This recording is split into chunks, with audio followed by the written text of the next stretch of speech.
¿no? Ya, sí. ¿Y ahora? Sigue.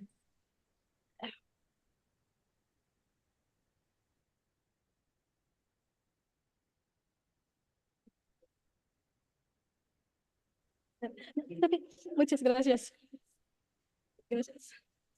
Eh, voy a probar. Creo que ya está bien. Ah, no. Aún We're tiene... now live. We can start. Debo mover en otro lado. We will start now. Good evening, everyone, and good morning to those in other countries joining us for the virtual 7th episode of La Historia Olvidada 2024. Welcome po.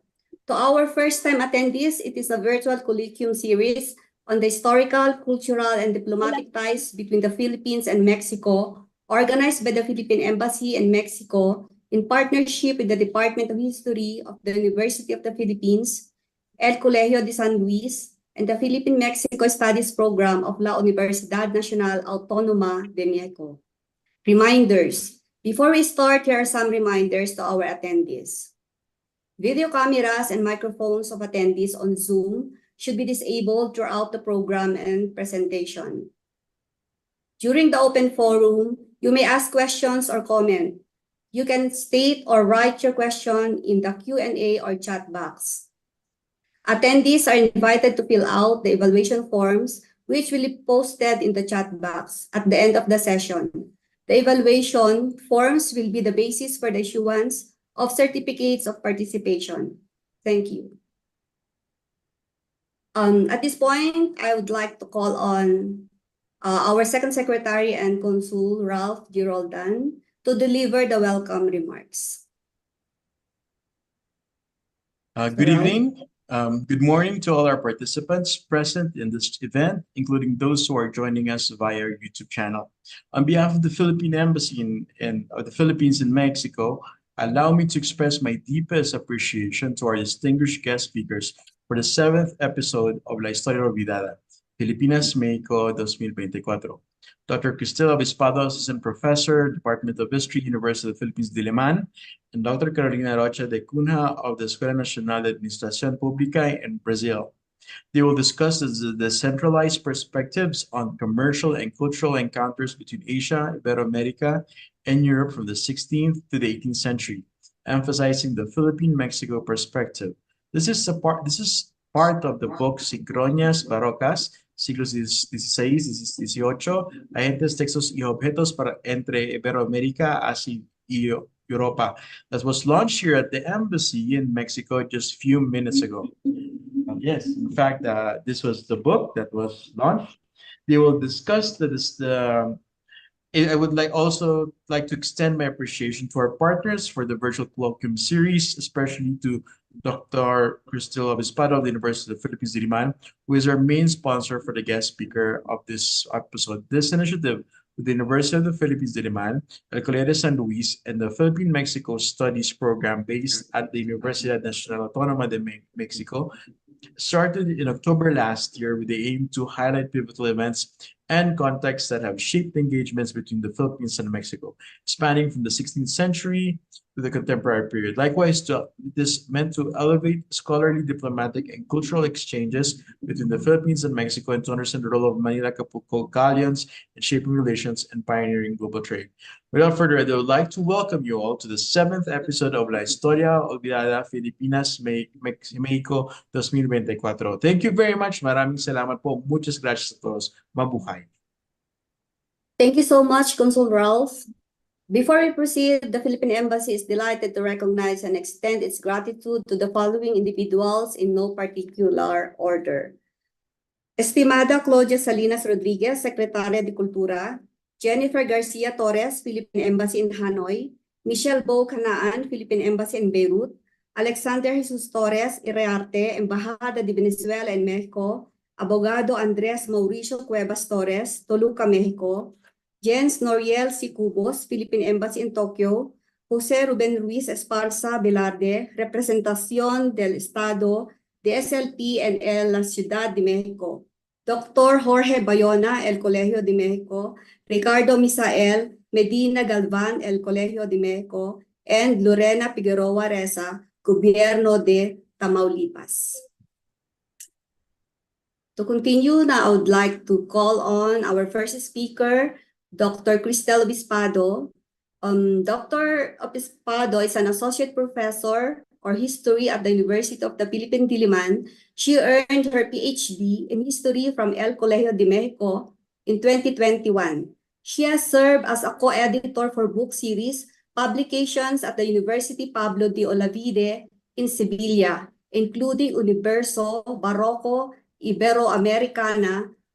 Currently, she is involved in the Philippine-Mexico Studies program in Mexico and is a research fellow for the Digital Humanities Project, Mapping Philippine Material Culture, locating Philippine-made objects from the 16th to mid-20th century in Mexico, a joint project between SOAS and Mexico's Instituto Nacional de Antropología e Historia, or INA.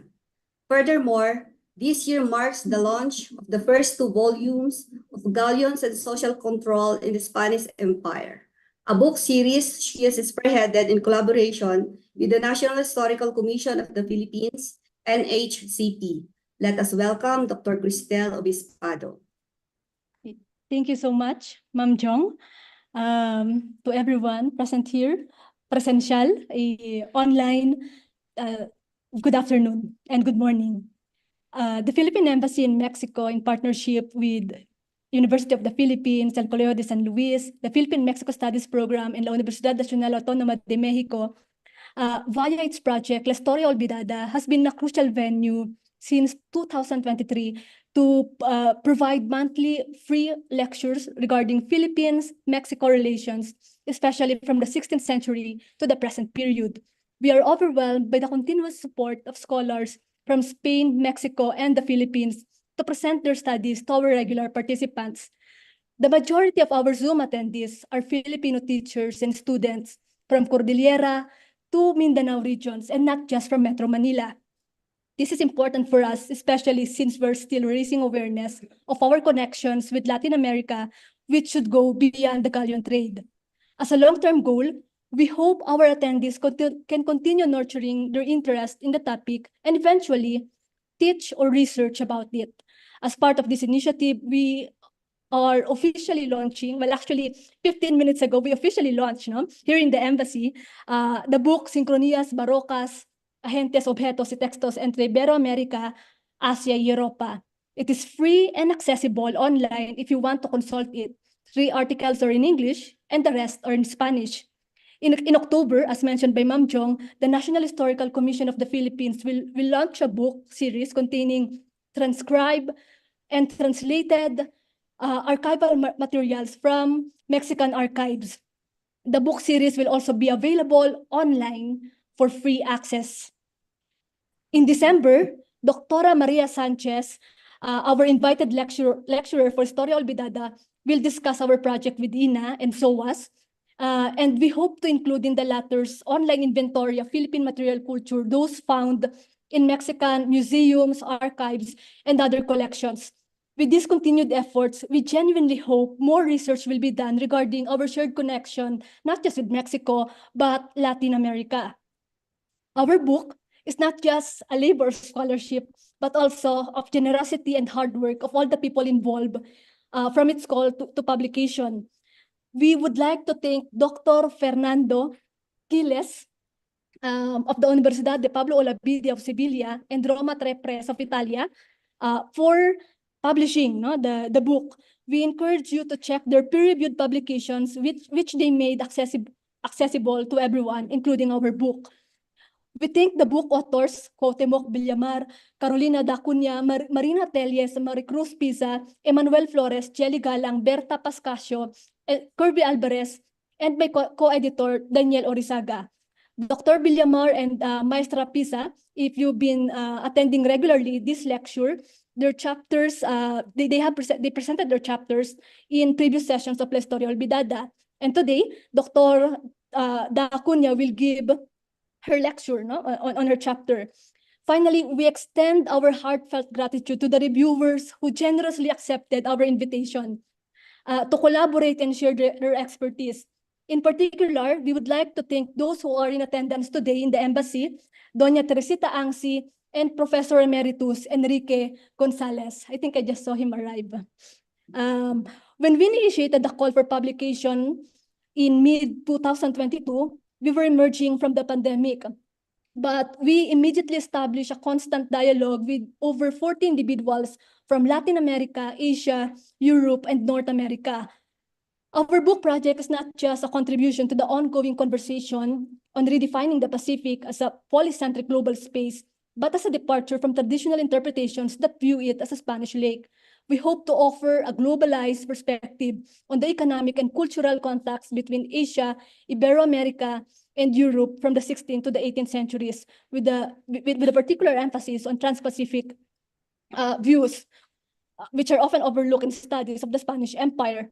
We already know that the galleon trade was foundational to the relationships between Asia, Europe, and the Americas, but we have to highlight that it was more than just a transfer of goods.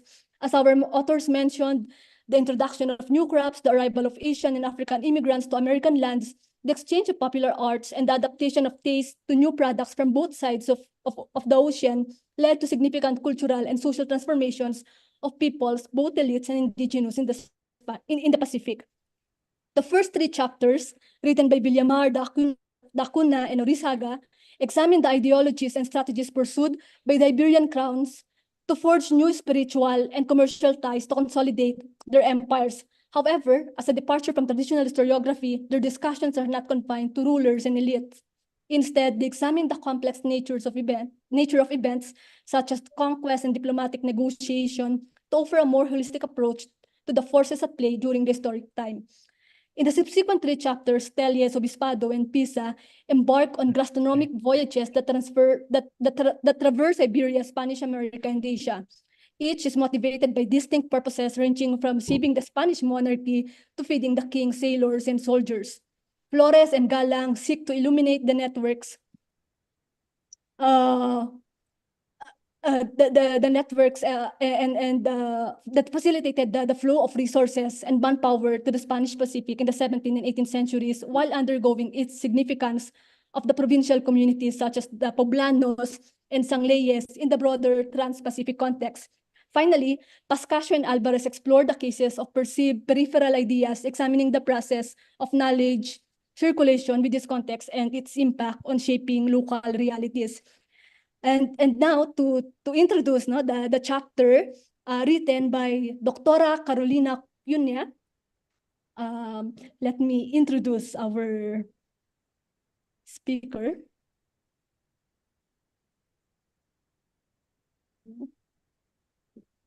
Doctora Carolina da Cunha Rocha obtained her PhD in history from El Colegio de Mexico with a master's degree in history from the University of Brasilia.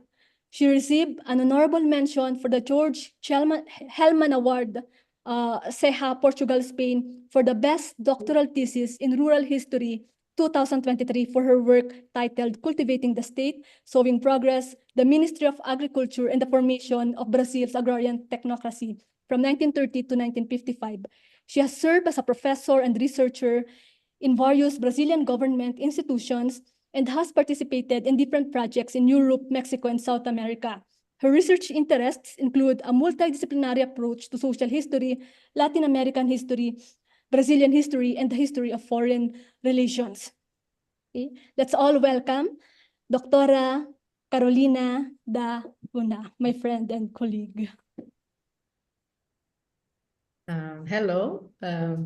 Good afternoon to those who are in Mexico and Brazil or other places in South America. And good morning to the audience in Philippines.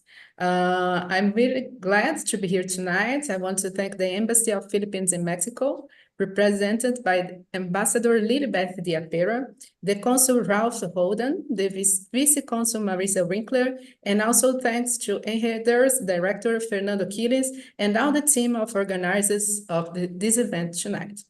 Well, I want to thank especially my dear colleague, friend, Dr. Obispado, for the invitation and for her generosity in allowing me to show some results of my research made in Mexico. Well, my presentation today is based especially on the essay that I wrote to the book, Sincronias Barrocas.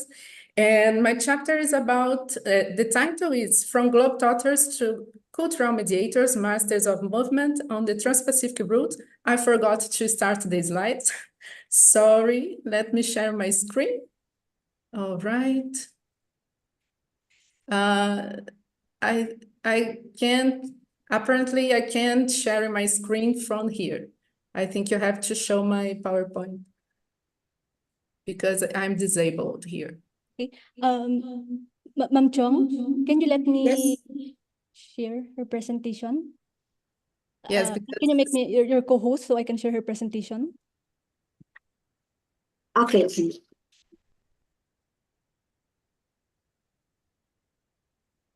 I'm not allowed here to share my screen.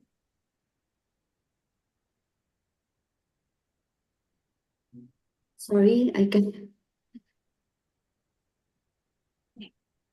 Okay, now. I cannot access, ma'am. Sorry. Wait. Oh, perfect, Christy. Wait, I will show them.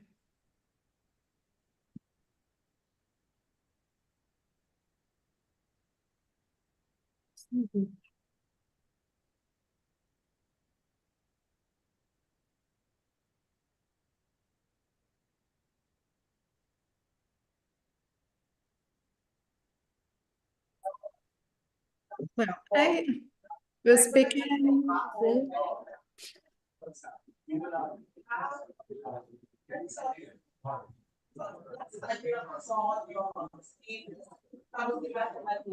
Oh, now I can share my. You can share. Yeah. Oh my God. Are you seeing my screen? Can you see my screen? Yeah?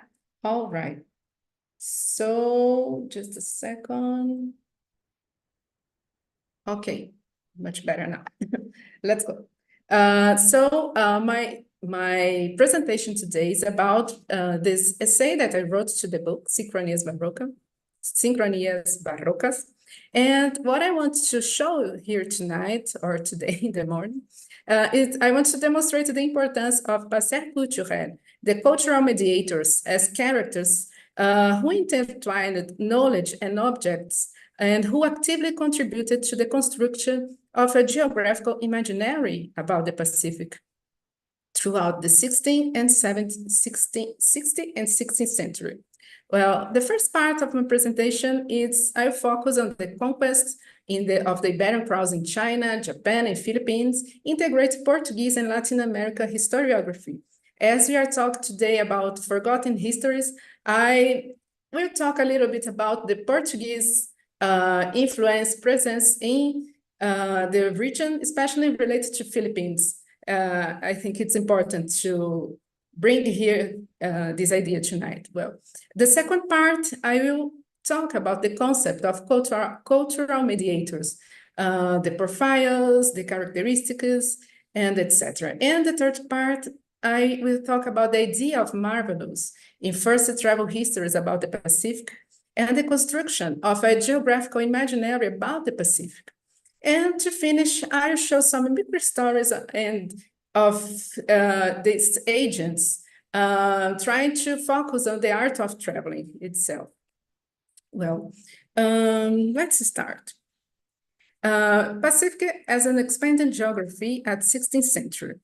To analyze the performance of the cultural mediators on the Trans-Pacific route chosen in this presentation, it's necessary for me to show very briefly the presence of the European conquerors on the region, in the area, as well as some key moments of the conquest of the Far East.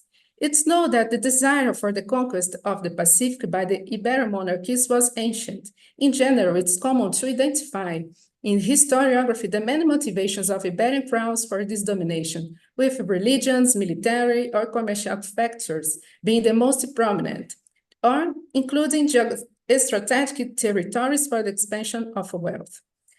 Still thinking about the East, it can be seen that many of the impulses for carrying out the trip also came from the imaginary constructed about Asia in the period, especially from the travel literature written and propagated after the first contacts, as I'll show ahead. Well, different attempts to reach the Far East were made in the late Middle Ages, but according to the traditional historiography of the conquest, in a short interval of 15 years, the coasts of the seas of Asia were recognized for the first time by the Portuguese conquerors. Between 15 and 1560, Portuguese exploration focused on the Western Indian Ocean as far as Ceylon, Malacca, a region that gave support to reach the Indian Ocean, the China Seas, and the archipelagos. In this way, the Portuguese managed to reach the ports of Bay of Bengal, the ports of Siam, Moluccas, and Banda Islands, China, and in the by the end of the century, they maintained constant relations with Philippines from Macau, an area under their protection. Well, the primacy of the Portuguese advanced through the East was due to its high degree of mobility. That's the good use of the people. These people knew. They knew how to make the routes, ports, and monsoons because they used the long courses already in use by the Muslims. Thus, the Portuguese inaugurated or intensified new routes, adding new product circulation networks that did not exist in Europe, and this way they contributed to incorporate Asian and nationalism into commercial centers of the West. Portuguese expansion in the Pacific achieved great success for a greater period than Spanish companies in the same region. It was only with the actions of the Portuguese navigator Fernão de Magalhães, or Ferdinand Magellan, in English spelling, that the Spanish expansion gained a new momentum, especially with his journey around the globe, managed to reach the Indonesian archipelago, first passing through the South American continent, and thus reaching the Moluccas and the Philippines. On the other hand, Hernán Cortés' conquest of Mexico in 1590 allowed Spain to guarantee its dominance over a territory that would be fundamental for political, spiritual, and commercial expansion in the Pacific Ocean. Given the long distance of the Iberian Peninsula from Philippines, the Spanish crown chose to administer the new territory from Mexico, leaving the archipelago of Philippines under the civil and spiritual administration of New Spain, with Acapulco being the closest Spanish port to China.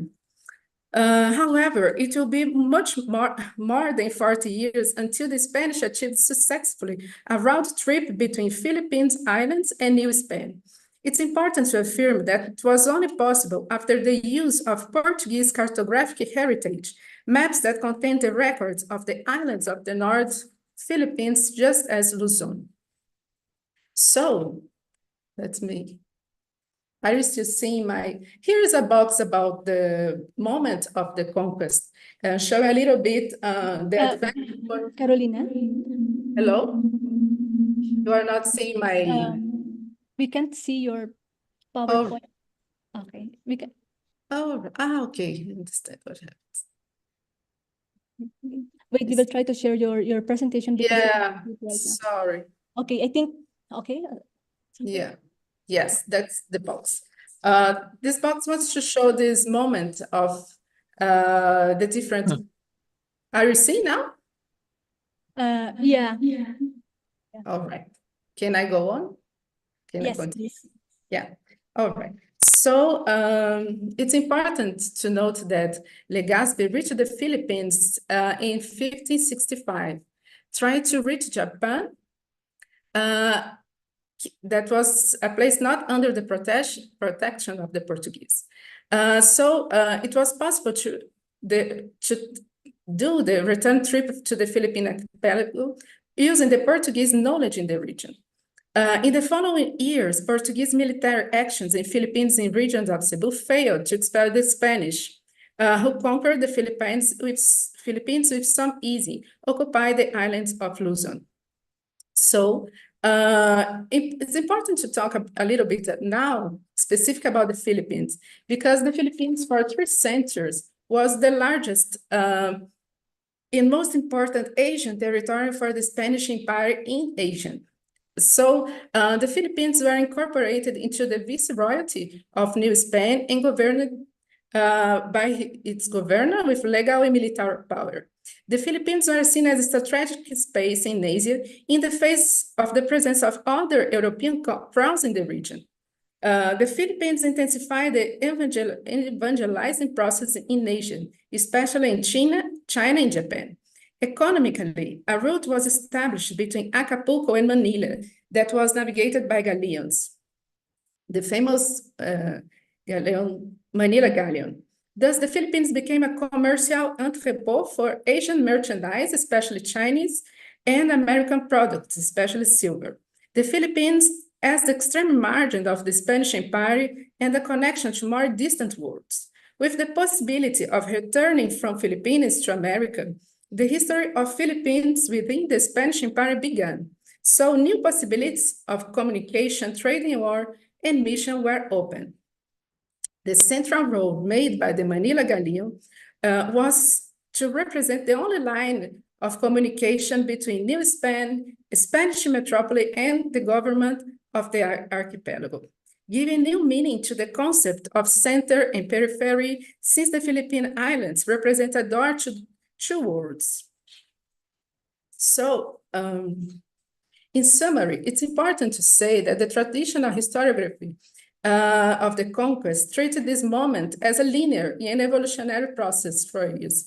So I focus here on the advances and setbacks, and I want also to highlight the polychromies of this phenomenon of the conquest, and understand the conquest as a multifaceted phenomenon, opening up new spaces for intercultural and polysemic research, as I will show in continuation.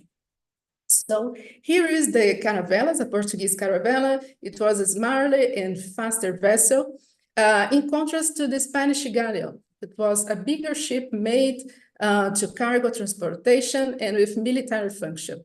A different concepts of how to conquer, how to reach this Pacific region. Well, let's advance to the second part.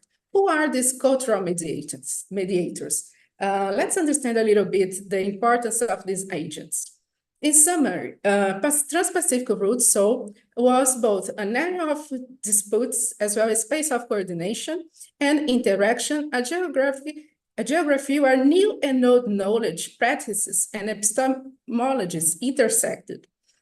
It's important to debate certain theoretical and historiographical aspects that allow the understanding of the concept of cultural mediator. For this, it's important the contribution of Serge Grunzinski, which has a very relevant work, especially, and was the historian responsible for conceptualize the term passer culturel. According to him, the desire to move, conquer, know, travel, and dominate led to a passionate mobilization, which translated into the accumulation of leagues traveled, seas crossed, and the desire to measure the entire world. Consequently, traditional historiography on the great navigations tends to emphasize material transportation and places in the background the intense exchanges of mentalities in the region, which were motivated by ordinary individuals in command of a distant crowd. In this sense, I personally agree with the face of Paul Vidal de la Blanche when he said that the main object transport in this route in the Pacific region was the man itself, the man himself. So the cultural mediators are those mobilized agents who circulated in different continents and acted as protagonists of cultural encounters and confrontations, and whose actions produce some type of effect in that globalization, giving the aspect of transcultural transformation. In summary, cultural mediators can be identified as those individuals responsible for establishing links of communications between different parts of the world, connecting different ontologies and epistemologies, making this exchanging unsystematic, and at the same time mutual, the point of leading to creation of new ways of knowing and being the world. So, who are those people? I think Cristil Obispado has a beautiful thesis about who are those sailors, the mariners. I should, everybody must read this her thesis, but I will show just briefly here, who are they? They are merchants, bureaucrats, soldiers, religious men, sailors, adventurers, marketers, peddlers, vagrants, vagabonds, slaves, itinerant artists, soldiers in mission. Everybody in mobility. So the important here, the importance is to understand that the mobility was a very important category to understand these agents. So there is no cultural mediator without the practice of mobility. But I understand also that it's possible to understand also that the concept of mobility in this presentation is not only synonym for travel or dislocation, but also the openness to desire of knowledge and exchange with the otherness. When you are open to the others, you are mobile some mental structures in your mind to this new adventure of the unknown. So it's important to observe the effect of mobility on the mind and culture of the cultural mediator himself.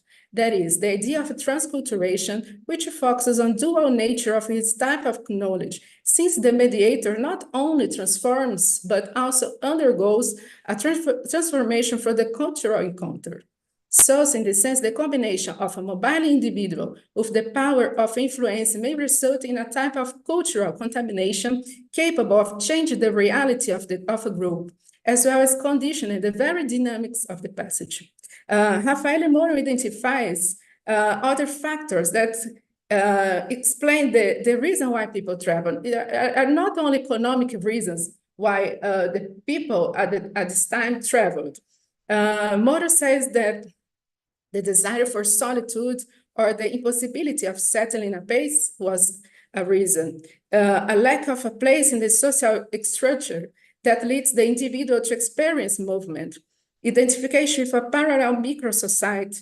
For example, the solidarity found among travelers or sailors are a reason to travel.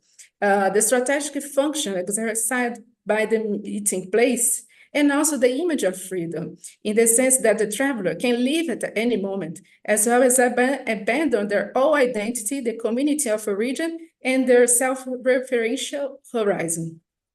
So it's important to understand that in the case of overseas cultural mediators, ocean travel was seen by societies of the time as both as adventures and a dangerous adventure. Crossing the borders of the unknown world was above all an act of bravery. From this is inferred that the mobile type was seen as an individual endowed with experience, someone who had seen, experienced the unusual, capable of transporting cultural heritage to the places where he was going, as well bringing new ones to his place of origin. A double hold. So these exchanges made the mental cartography of the period much more complex. Well, entering the third part, correlated to the second, it's important to understand what Edward Said said about imaginative geography.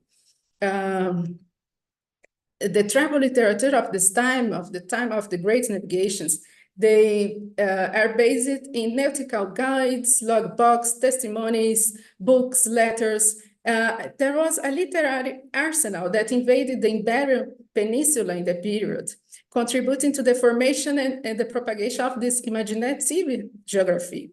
So it's what it means. It's a form of mental designation of borders, with the division between what is, and what is not familiar to a certain group, which goes on the arbitrarily imposed this mental demarcation of another, regardless its acceptance.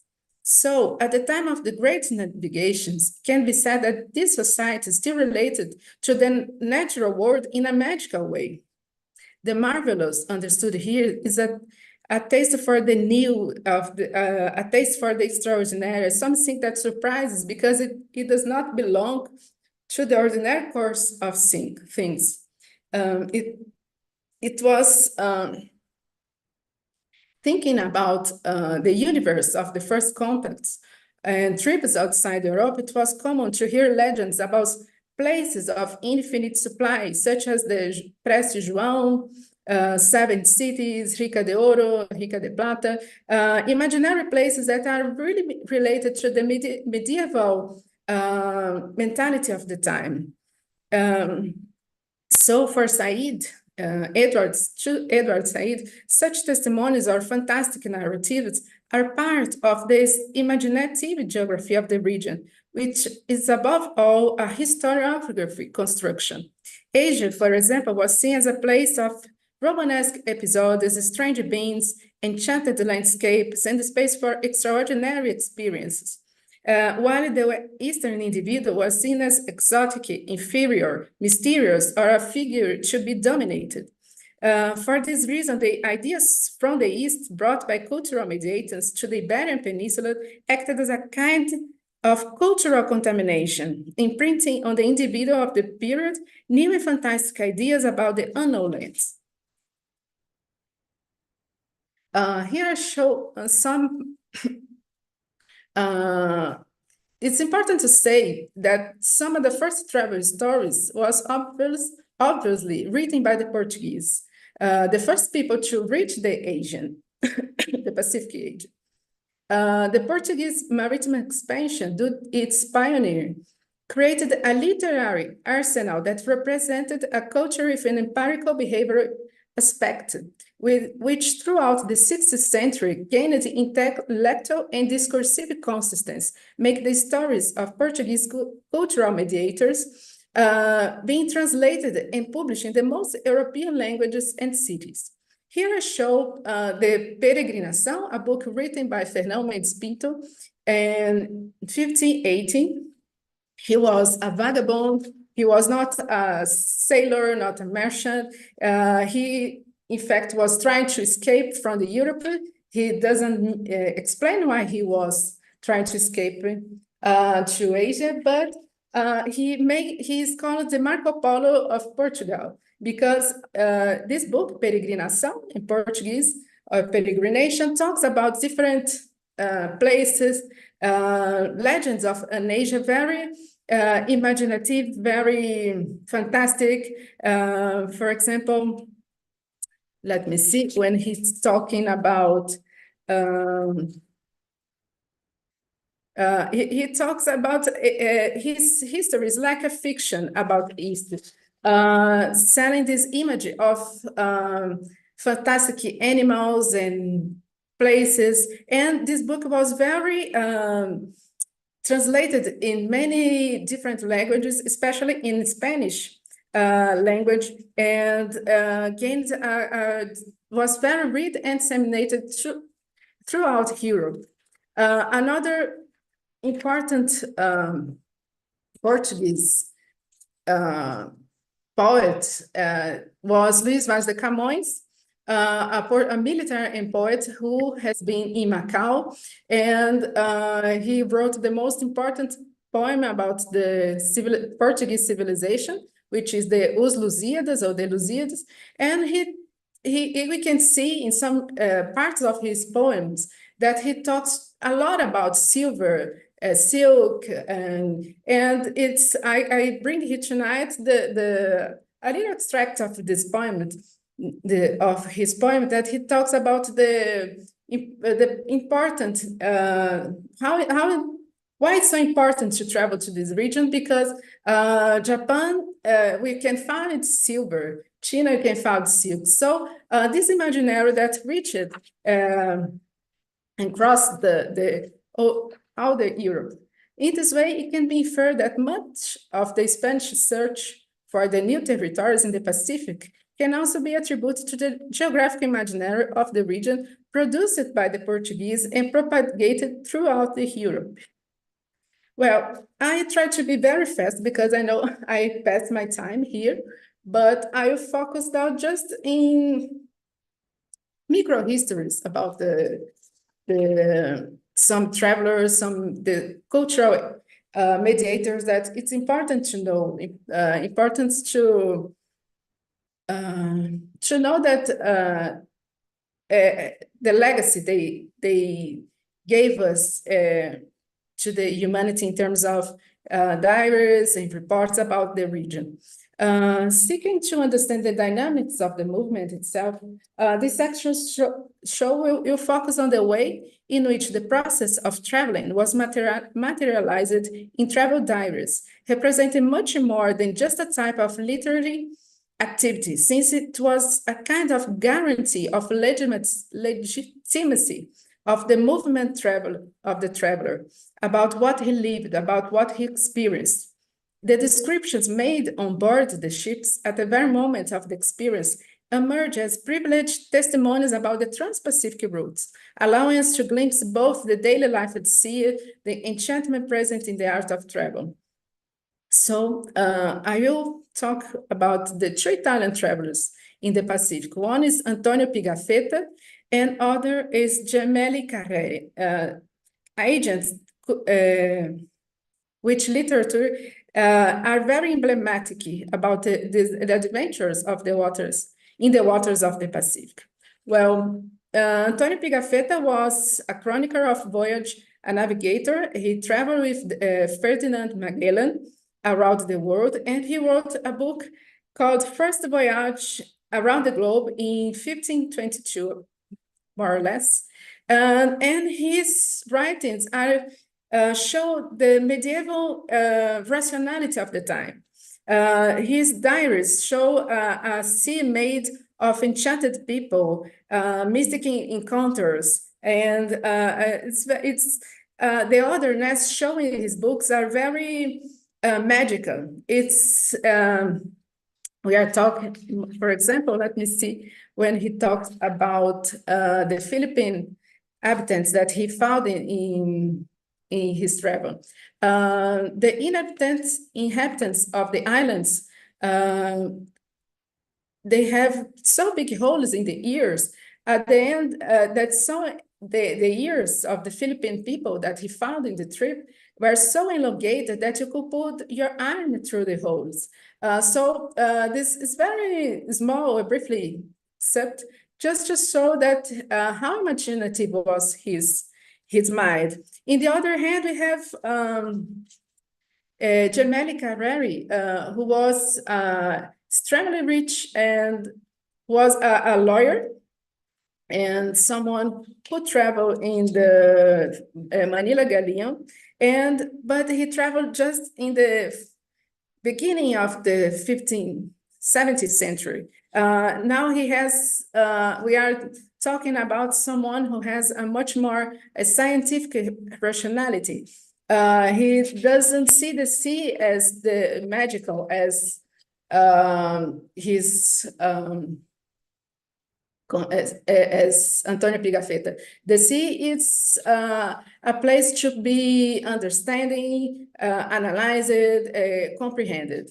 It's important to show that I will read some, just a little part, because his stories describe life on board of a commercial ship and present a narrative endowed with reality, perhaps because it was prepared nearly 200 years after, he has prepared the spirit, he has the spirit of the dawn, of the Enlightenment, where rationality and scientists gave greater veracity to travelers' histories, abandoning fantastic impressions.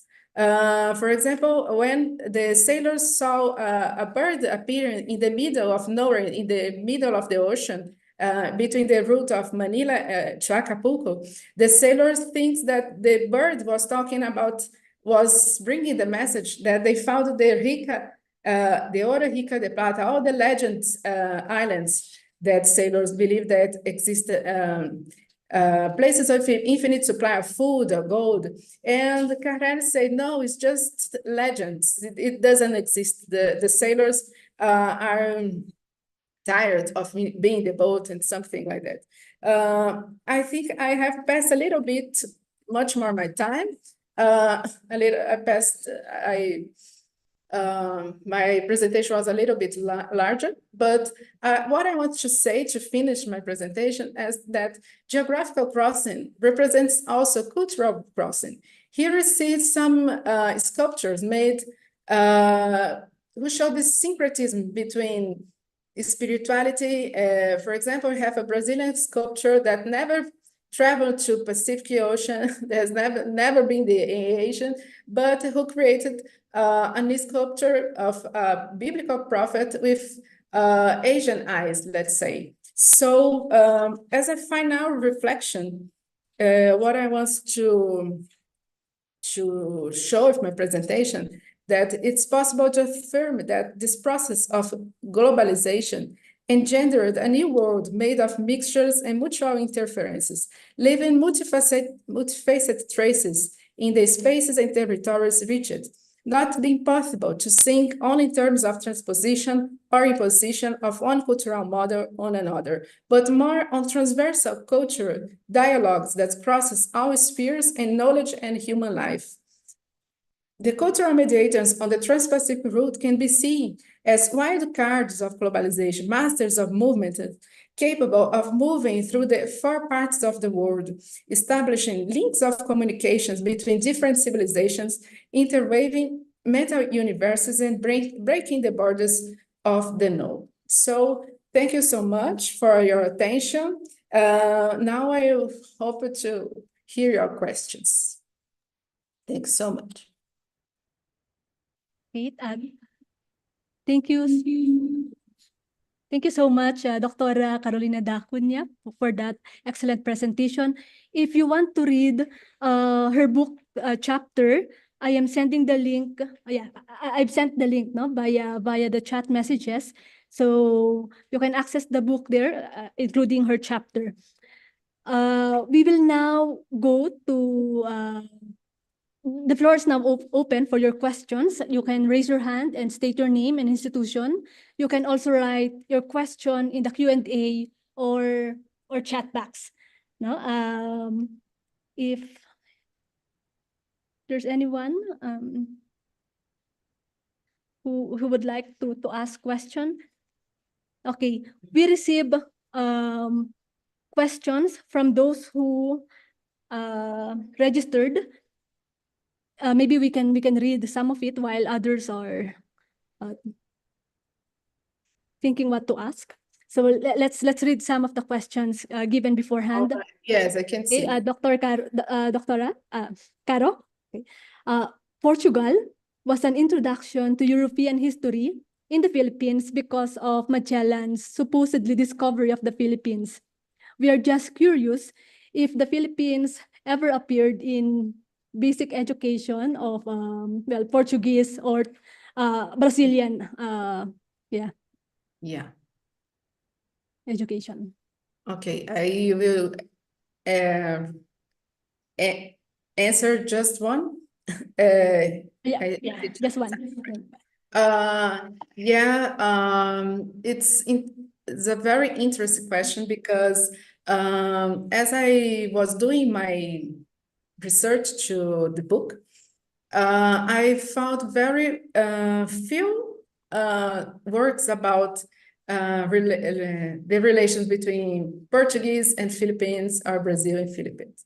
But I found a very interesting study about made by Etsuko Miyata, research that studied just the Portuguese presence in Philippines, and she brings us a very important information about the important role of the Portuguese people during the Iberian Union, when the crowns of Spanish and Portuguese crowns are connected.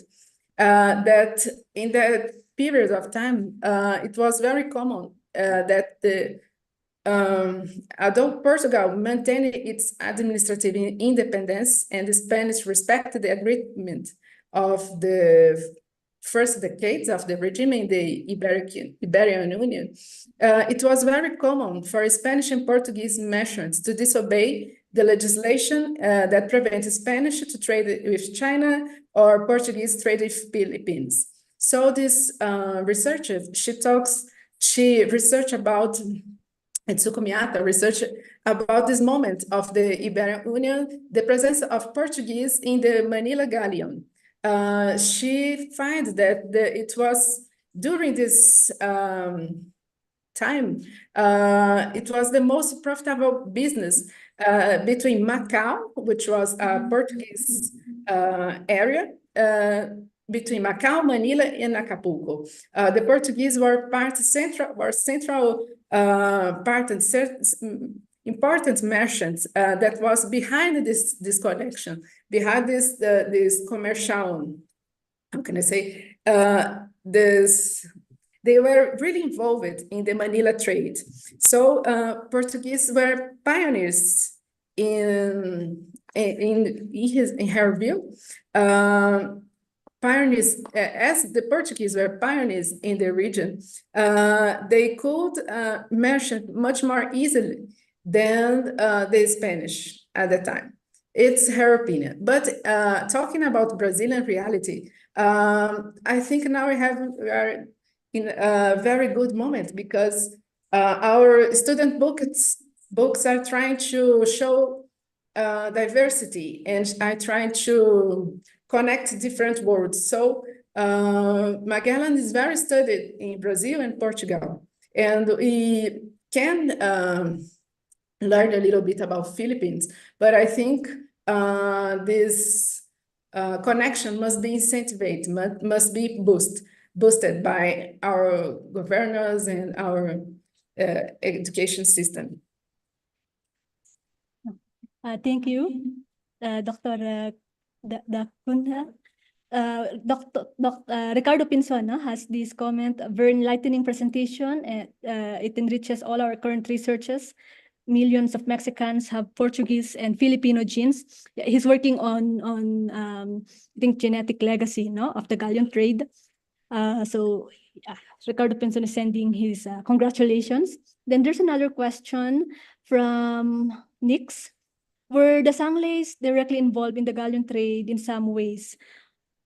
Would you like to answer this question, or? I don't know what is Sanglays. Okay, yeah. So maybe the question is for me. Okay. Of course, the Sanglays were very present in the galleon trade. In fact, the products that we loaded, we embarked into the galleons, the workers, the merchants, they were all, well, the majority were from Asia. Either they were Filipinos or Sanglayes, no? I think he used the correct term Sanglayes because Sanglayes, Ma'am Teresita Angsi is actually here, but Sanglayes refers to the Chinese who are involved in businesses. So many Chinese arrive in the Philippines to load their goods, no? And then many of them as well actually reach Mexico to, well, not just to be involved in trade, but also to be workers. I mean, to exchange goods, to work in the ports, to work as, well, even soldiers, no? To work as barbers in Mexico City. So, well, yeah, we can say that the Chinese, via the Philippines, really one of the prime movers of the galleon trade. So I hope we answered Nick's question. There is a third question. We have questions so far, none. So let's go to the second question. Okay. To be able to perceive something as marvelous or imaginary seems to be a privilege reserved for the Europeans or the elites. Is it possible to produce a counter-narrative to it? Can the natives imagine? Oh, what a beautiful question. Yes. I am showing here just the European narrative, focus on the Portuguese, because I think it's a forgotten history, and we are talking about forgotten histories in this session. in the series of promoted by Cristil and the colleagues of the embassy. But yes, I didn't, it was not possible for me to show today because the time I have, but I could find some counter narrative. In my chapter in the book, I talk about Chimal Paim. He was, let's say, a Mexican, a native from Mexico.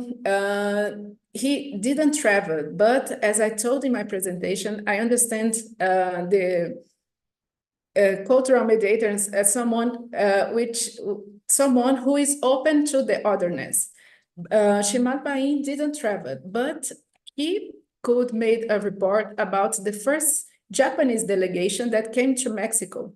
And he wrote a diary where he writes about the impact of this Japanese delegation in Mexico with using terms and expressions very, how can I say,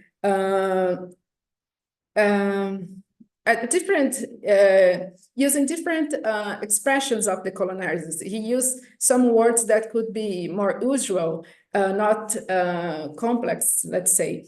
And it's possible to have this counter narrative. The question is how to find the files, or when we have a social category that couldn't let a written legacy, because we know that the conquerors, the dominators, they have memory, and we that are from the social, how can I say, we are subaltern. We don't have we don't let traces in the world. Our memory, it's how can I say, it's totally destroyed or not. It's difficult to find, but I think the native people can imagine it, but we didn't have access to this kind of reports. Okay, we have a question from the chat box from Dion Christian Abelia. Are there any concrete examples of Filipino, Portuguese, or Brazilian cultural interactions or influences? What I'm thinking of is similar to how Lambanog influenced the production of tequila in Mexico. Well, as I told, I couldn't find so many researches about this interaction. What I can imagine in terms of influence, cultural influence, it's in terms of religiosity and in terms of genes, because many. As I told, this researcher Miata told about the presence of Portuguese people in Philippines.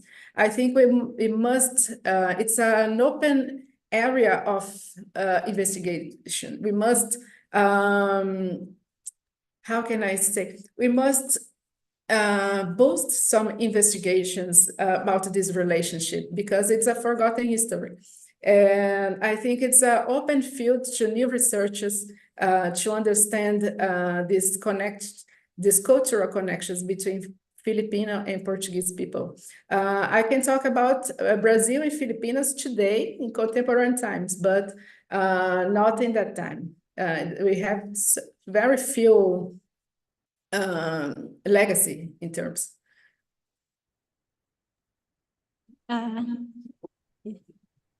Thank you for your answer, Dr. Carolina. We have another question here. Okay, but I think it's more of a comment from Denver. Our country's second patroness is Our Lady of Guadalupe, a title of Mother Mary who appeared to Juan Diego in 1531.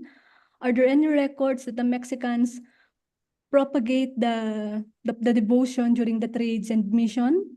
I believe it's a very important bond between Filipino and Mexican. well, I think I can answer that question, although I wouldn't really answer the question, but well, you know, every cultural interaction and exchange we have, not just with Mexico and Latin America, but even up to Europe. If we're referring to the period from the 16th to the 18th century, most likely it always has something to do with the galleon trade, no? We can surmise not just the Guadalupe or the Marian devotion, but even, for example, the black rice, to a certain extent, no, the Mexican communities influence the Philippines, but as a counter exchange, there are studies talking about the influence of Santo Niño, devotion of Santo Niño in the Philippines, and its influence in other part, no, well, not just in Mexico, but even in Europe. So yeah, most likely they influence each other. But if you are looking for records, no, specific records, we couldn't give it right now, but for sure we have I'm thinking of available sources online, perhaps Pares, no? I think Pares, it's an online portal by Archivo General de Indias where all the records are available, but the only restrictions that it's in Spanish. And then, well, yeah. It's not specifically tackled in our book, but yeah, most likely it's positive. And if you can send us an email, Denver, perhaps we can help you locate, no, the specific sources you are looking for. Okay. Is there any other question? I think we skip a question. Are there certain parameters to be called cultural intermediaries? Okay, yeah. Yeah. How to measure the impact of people on a certain society? Well, very good question also. I think we don't have parameters to understand the cultural intermediaries, but I think Gruzinski and Rafael Moro and other researchers told us what can character things that could characterize a cultural mediator. A person who can dialogue with two different worlds is something very philosophical in certain terms. If we think about these agents, because we are not talking about a formula or econometric formula to say, oh, this is a cultural mediator. We are talking about human science. So everything is much more implicit. Everything, we must understand the time, the region, the connections, the interactions. It's different. The impact, we can also, we can't measure the impact, but we are not, as I told, we are not talking about a formula, but we're talking about connections. We are talking about the results that we see. Today we are here, people from different continents talking in English. We are here, we are in Brazil, you are in Mexico, other people are in Philippines. So we have this impact. I am, as personally, I'm a result of the impact of Portuguese people coming to Brazil, bringing African people here, mixing with the indigenous people. So that's an impact. But we can measure in terms of, in other things. It's much more in terms of epistemology and philosophical terms that we can see this impact. Thank you, Caro. Okay, we have a very interesting question from Dion. Philippine historiography usually paints the Spaniards as the other. Are people from Latin America usually lumped together with Iberians in past records, at least in Philippine colonial records? Does Brazilian historiography paint the Portuguese similarly? I think you can answer the Brazilian part of the question, no?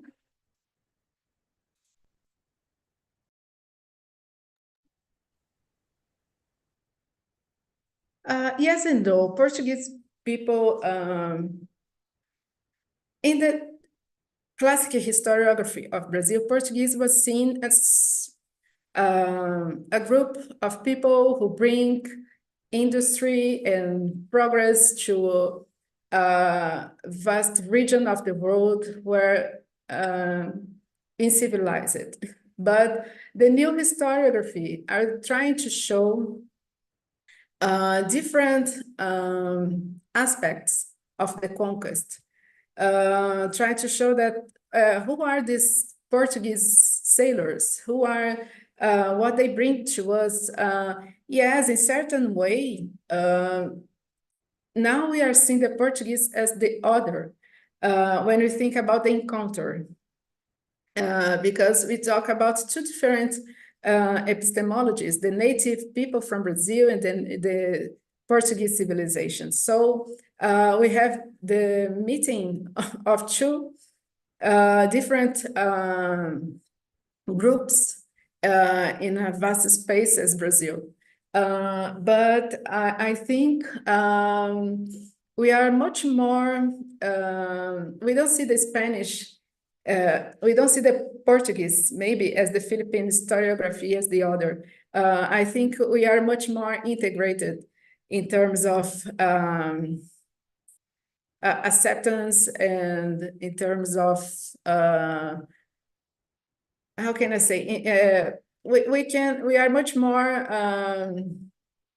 we are not in this so much, we don't talk too much about the confrontation. We understand as a process, as a long, during process of the interaction and transformation of a new civilization and creation of a new civilization who are Brazil now.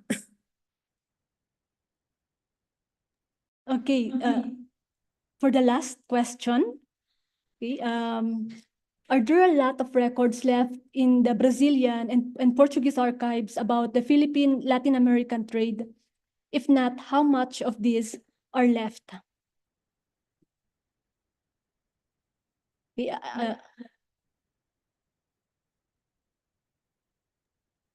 Yes, I think it's a new field that should be open, that should be,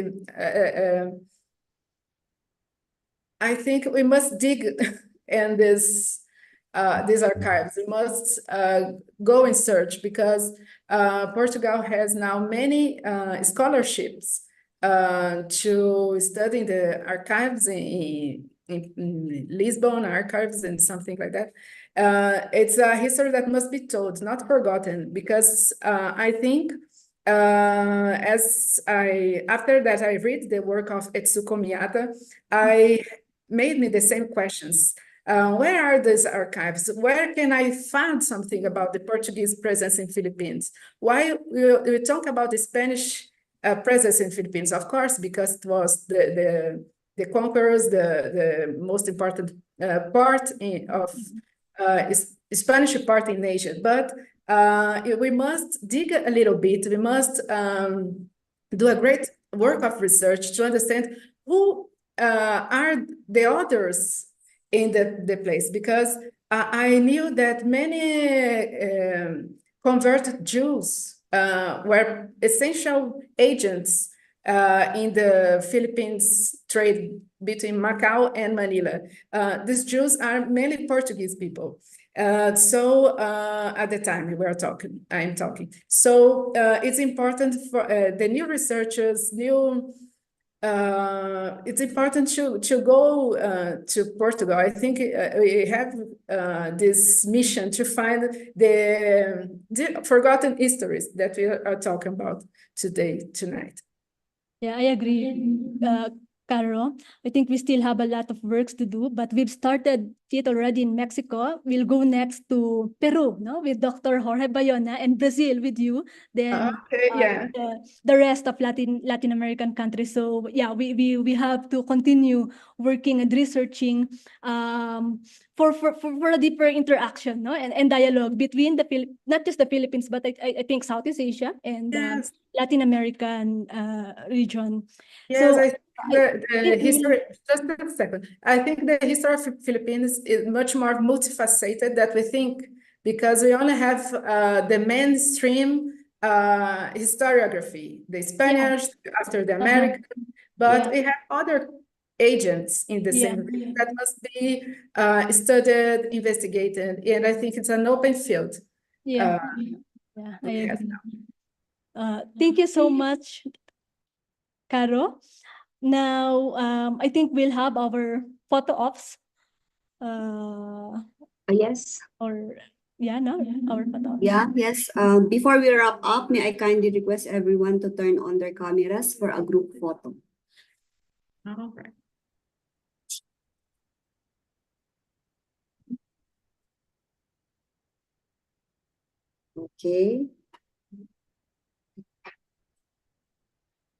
Okay. Okay, ready?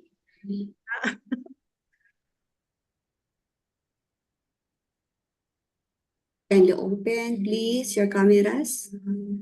Okay, for the first panel. Ready, 1, 2, 3.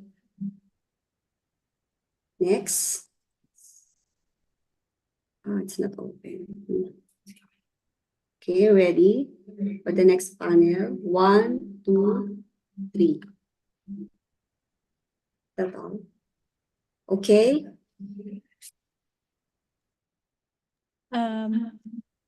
Thank you very much for your participation in the group photo. Before we conclude, at this time, I respectfully call on the Vice Consul Marisa R. Winkler for her closing remarks. Thank you, Ma'am Jong. First of all, I would like to thank our speakers for tonight, Dr. Carolina Taconja and Dr. Cristel Obispado. Tonight, we learned many new things that happened during the Manila-Acapulco galleon trade, the connections between Asia, Ibero-America, and Europe. So every time there's always something new to learn in the La Historia Olvidada, Filipinas-México. So I hope that our participants will continue to join us in our monthly virtual colloquium series, the Philippine-Mexico relations. Tonight, I learned many new things, and I want to read particularly this book of the Napolitan lawyer, Jimeli Carreri, an extremely rich and attractive narrative about a trip aboard the Manila Galleon. So I think this is very interesting, and I encourage everyone to read the whole chapter of the book of Dr. Carolina Taconja and also the other authors in this Synchronous Barucas that we just launched tonight. So thank you to our participants here at the embassy and to our participants online. We hope to have you in our future events. The next one will be on September 20. So we hope to have you again, and please don't forget to follow our Facebook page and invite your friends to watch the previous episodes and tonight's episode on our YouTube channel. Thank you very much. Have a good day and happy weekend. Bye, everyone.